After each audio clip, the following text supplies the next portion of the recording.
Hello everyone. Today I'm going to show you how to use Webflow templates to kickstart your website project.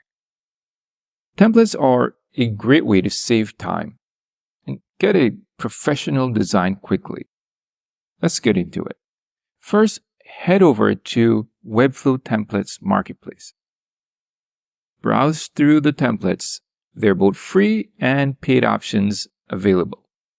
Once you find a template you like, click on it to see a preview and details.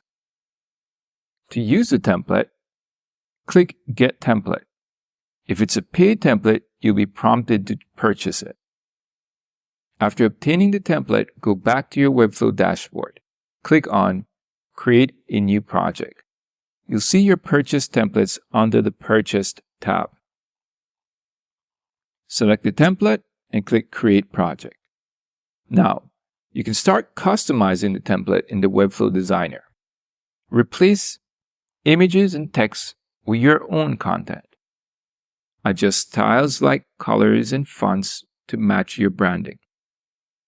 You can also add or remove pages as needed.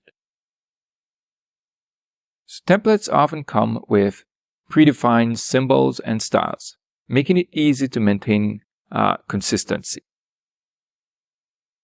Remember to check the site's responsiveness across different devices. And once you're happy with your customizations, publish your site.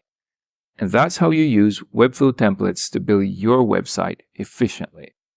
If you enjoyed this tutorial, please like and subscribe for more. Links are in the description, and I'll see you next time.